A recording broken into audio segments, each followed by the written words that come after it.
Thank you, Mary. So, last week we started a 5-week journey across the terrain of the entire Bible. No bother. 5 weeks, dead easy. I thought we might get through half a dozen verses in that time. There's certainly no way that we can cover every book, let alone every verse. But we're moving from Genesis through to Revelation and trying to survey the one big story that holds it all together. That's not a very popular idea nowadays. People don't like the idea of there being one, they call it a meta-narrative, one big overarching story. Even if you think of something like climate change, the big story is that human beings are causing that change to happen much more quickly. But there are people who say, oh, hang on a minute. So we don't like the big story. And Christianity, if it is anything, is a big story. So as we go through, there are 2 questions just to bear in mind. What is the big story that holds it together? And question 2 is, can I believe it? What is the story? And if there is one, can I believe it? Is it really true? And if it is really true, what does that mean for me? Last week, we looked at Genesis chapter 3. We saw that Adam and Eve gave in to temptation, and as a result, the relationship with God, with creation, and with each other was broken. In response, however, God said that he would send someone who would rescue them. I don't know about you, but I enjoy a good wedding. I like a wedding. It's a happy time. It's a good time. Sometimes when we're discussing weddings with a couple, they're quite surprised that the kind of official bit, the bit we're really supposed to do, is quite short. They imagine that somehow it should be very long and very complicated, but it's not. At the heart of a wedding are the promises. Promises that the couple make to each other before God and in front of witnesses. It doesn't really matter what those words are. It's the promise that's important. Having said that, the Anglican vows, which were written in 1085 by the Bishop of Salisbury, contain one line that you never hear now, not even at an Anglican wedding. Because it says in those vows, the bride makes the promise to be bonny and buxom in bed and at board. Now, ladies and gentlemen, for a small fee, if anybody wants to renew their vows,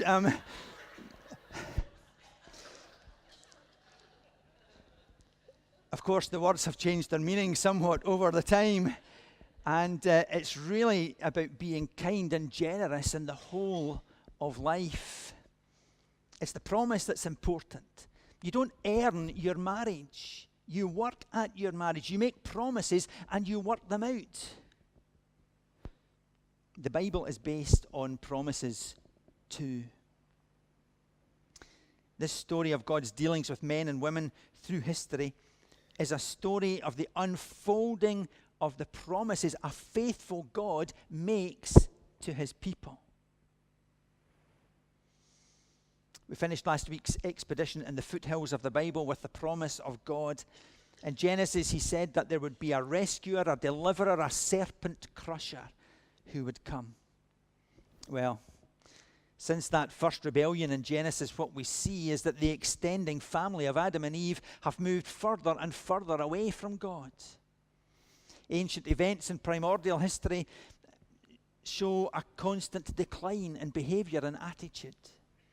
A great flood at the time of Noah, a tower at the time of Babel, and no matter what God does to bless his people, men and women just seem committed to being their own masters and to push God aside.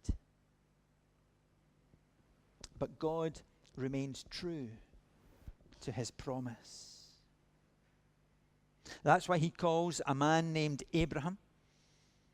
And through Abraham, God planned a special people for himself. He promises that Abraham will have a land to live in and a vast number of descendants who eventually become known as the Israelites. Over time, in order to escape famine, the people of God traveled to Egypt. They spent 400 years there as settlers at first and then as slaves. From the archaeological records, it seems that there was a long period when Egypt was ruled by non-native rulers. And during that particular period, it would have been possible for someone like Joseph to rise to a position of significant authority in that country. There are carvings in the tomb of Beni Hassan which show that Canaanites arriving and being welcomed as settlers. There they are. What could have been a place of rescue actually ends up being a dead end. After 400 years of prosperity and growth in the land of Egypt, where they've spread in number, the Egyptians turn against them. And the Israelites become a persecuted and enslaved people. That's nothing new when you look back through history. Down through the years, the Jews, even as a remnant of those ancient Israelites, continue to both prosper and be persecuted. It's as if there's a pattern set up in history where they go hand in hand. And then there's this great event that we remember as the event of Passover in Exodus. It's a time when God brought judgment on Egypt and the Israelites were set free. That Passover meal has been celebrated consistently ever since by the Israelites. It's a memory of that historic event. They flee from Egypt into the wilderness, heading back for their ancestral homeland in Canaan. But Pharaoh then changes his mind, and he sets out to pursue them. And in verse 10 today, we read this. As Pharaoh approached, the Israelites looked up, and there were the Egyptians marching after them. And they were terrified, and they cried out to the Lord. They said to Moses, "Was it because there were no graves in Egypt that you brought us to the desert to die? What have you done to us, bringing us out of Egypt? Didn't we say to you when we were in Egypt, 'Leave us alone, let's serve the Egyptians'? It would have been better to serve the Egyptians than to die in the desert. Better to be slaves, to be persecuted." The first thing we note in this incident is that God's people grumbled. There's nothing new in that either. Sometimes the people of God can be a very poor advertisement for the power of God. If you're here and you're new to church and faith, and you happen to come across Christians who are constantly moaning, would you please remember that the power of God is changing people. It's just that it takes some of us a lot longer than others to change. And think how much worse they would be if God wasn't working in them. The Israelites, however, find that they must do something that sets a pattern for anyone who wants to follow God.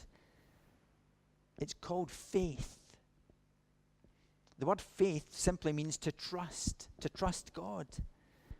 They're at a dead end where they must trust God. But it's not the blind faith or foolish trust. They've already seen the hand of God at work in their lives. They've seen him at work in the Passover. They've seen him at work in the plagues. They know that God is for them. So it's not a blind faith. They had evidence for the faith that they showed in trusting God. Ahead of them lies a large body of water. Behind are the armies of Pharaoh. And the question then is, can they still trust God? Well, faith doesn't fly in the face of evidence. Faith goes further with the evidence. The evidence is there. But do they trust? Do they take the step? Well, they know they can trust God, and now they're called upon to act upon that. Chapter 14, verse 13 and 14 says this. Moses answered the people, "Do not be afraid. Stand firm, and you'll see the deliverance the Lord will bring you today. The Egyptians you see today, you will never see again. The Lord will fight for you. You need only to be still." That's the very nature of trust. Taking God at his word, despite appearances. In this moment, they are called to exercise faith. That leads us from Israel's dead end to Israel's deliverance. In verse 14, Moses tells the people to be still. In verse 15, God tells them to move on. Be still, move on. Which is it? Is this a contradiction in the Bible? Well, no, it's actually a pattern in the Bible. Standing still on the promises of God and then moving on in faith. This is the immovable mobility of faith. Standing still and moving on. Faith means standing still, trusting on what God has done and what he has already promised. And yet faith also means moving on. Trusting those promises and doing something about them. It means getting on with whatever it is God has called us to do. It means stepping out and taking a risk. That's what we're going to be doing with the Path of Renewal group. We're actually going to just spend the first few months being quiet before God, being still and listening for him, learning to do that better, so that eventually we can act on what he says. I suppose essentially I'm saying that so that you don't expect anything dramatic and radical too soon, but keep praying. If you read the story, you find that guiding the Israelites is a physical manifestation of God's presence. There's a pillar of cloud and of fire that guides them and protects them and has brought them to this point, to the sea. I think it's really hard to overstate just how important this event is in the Bible. It's a really formative event for the people of Israel. We know it's the parting of the Red Sea. It's an awesome miracle, bringing destruction to the Egyptian army and deliverance to the Israelites. It's remembered each year in the Passover meal, and it's been retold in many a Hollywood film. But maybe you're asking to yourself, did it really happen? Can you really believe it? And if it really happened, is there evidence anywhere in literature? Well, the first thing to say about that is that there's a controversy over the location of this event. And that should itself warn us that when we're reading about things that happened 3,500 years ago, whether they're in the Bible or not, it can be hard to find evidence. The Hebrew, which we translate Red Sea, actually translated means the Sea of Reeds. And that suggests a location much closer to Egypt than to the east of the Sinai Peninsula and the Red Sea. We read in Exodus chapter 14, 27 and 28. Moses stretched out his hand over the sea, and at daybreak the sea went back to its place. The Egyptians were fleeing toward it, and the Lord swept them into the sea. The water flowed back and covered the chariots and the horsemen, the entire army of Pharaoh that had followed the Israelites into the sea, and not one of them survived. Of course, you can question that historically. Is this tremendous event recorded anywhere in Egyptian history? Even if we don't know the exact location, surely there must be some kind of record recording this really significant event. The first historical pointer to the event is the incredible consistency of memory. For 3,000 years, this event has been remembered by the Israelites in the Passover. Regardless of where Jewish people are in the world, this memory is shared. Even from Auschwitz and other places during the Holocaust, there are records that show Jewish people scratching together whatever they could so they would not miss Passover and celebrating Passover. And we need to remember that this meal is not to celebrate the people who were grumbling in the desert. This meal is to celebrate the awesome power of God in delivering the people. So one key question is, why don't the Egyptians record it? Why can't I put up for you a picture of Egyptian hieroglyphs that shows what happened? Well, to understand that, I think we need to understand something of the origins of historical writing. Early history was even more like propaganda than it is today, even by Daily Mail standards. Ramesses II built the temple of Abu Simbel on the banks of the River Nile. There's some photos of it. You can still go today. It's about 3,000 years old. And you can just see in this bottom picture, there's a wee man down in this corner. It's a huge place. I mean, a massive, great big temple that was built. It was built to celebrate the Egyptian victory over the Hittites. And when you get there, there's a huge relief telling you how wonderful the victory was in their battle. However, if you read the Hittite version of the story, what you find is that they won and the Egyptians lost. Other slightly more independent records would suggest that actually they had pretty much reached a stalemate and both of them had lost a lot, so they decided on a peace treaty. But both of them needed the propaganda of victory.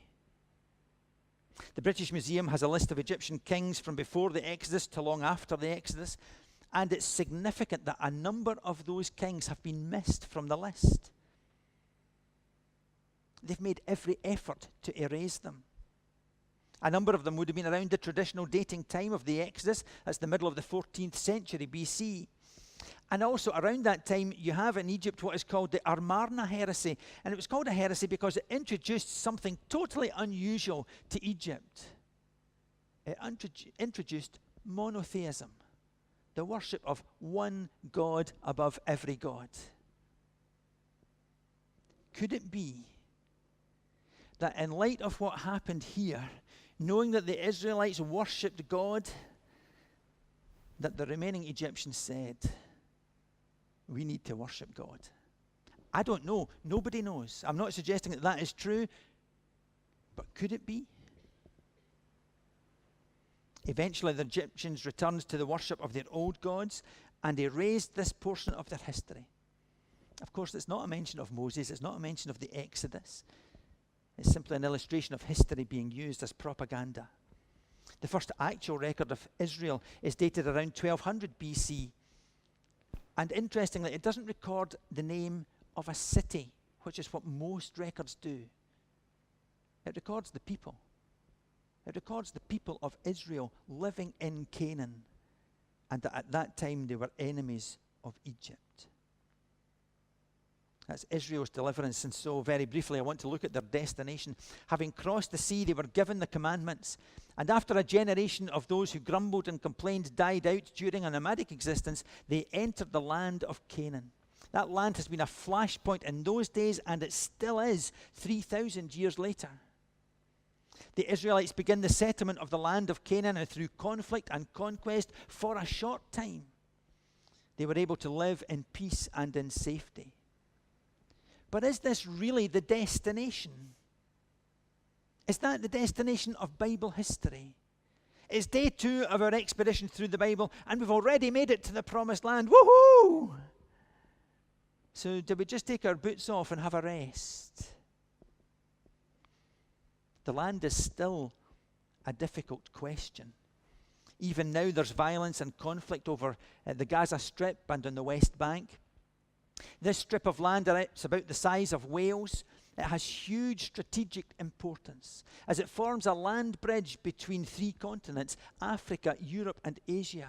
And for the armies of the ancient powers and the merchants of the day, the sea was just too dangerous, and the desert was virtually impassable.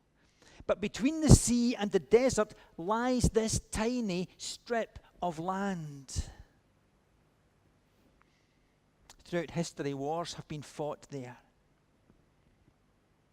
It's a strip of land that is an incredibly strategic place for God to launch his rescue plan for the world. Here is a location from which the entire world could be touched. Interesting as all that is, the destination for Israel was never really a plot of land. God took the Israelites out of captivity in Egypt, and that wasn't simply out of slavery. They were in captivity to the gods of ancient Egypt, to the glory of ancient Egypt, to the ways of ancient Egypt, to the comforts and the prosperity of ancient Egypt. They were in captivity to everything that Egypt represented. God gave them a law, and that was not just rules. It was a blueprint of what it would look like to be God's people living in God's place under God's rule. You see, God was giving them a picture of a new Eden. Israel was to be a new Eden. And that's the people as much as the place. Here was a new opportunity to be the people of God. Their destination was not a place, but a person. Not a region, but a relationship. A relationship repaired and restored. That's the true meaning of Exodus. That's why God rescued them through the sea and only after that gave them the law. They didn't earn their rescue by receiving the law and obeying it. They were rescued first and then given the law. They were told, now you're my people. Look like my people. Now I've rescued you. Look as if you've been rescued.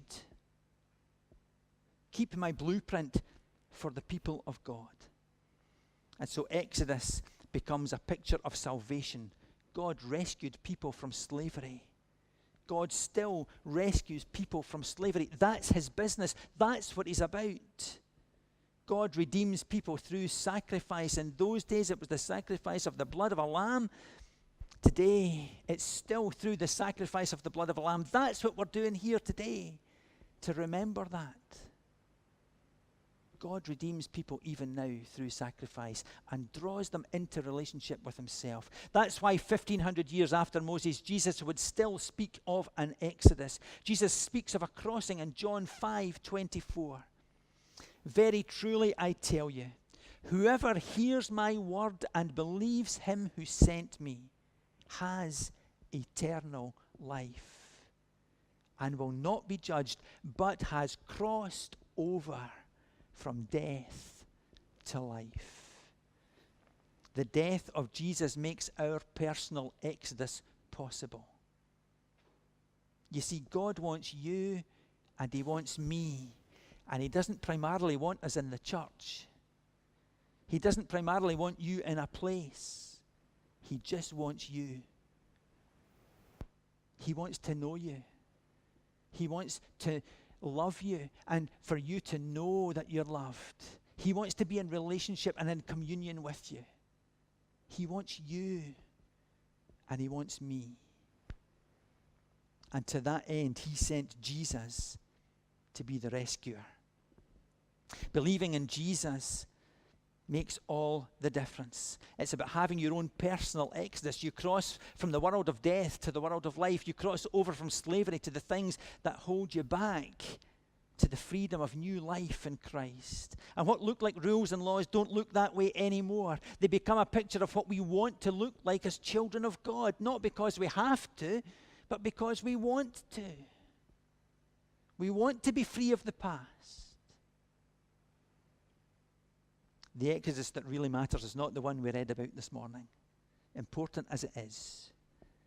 It's the one that can happen today.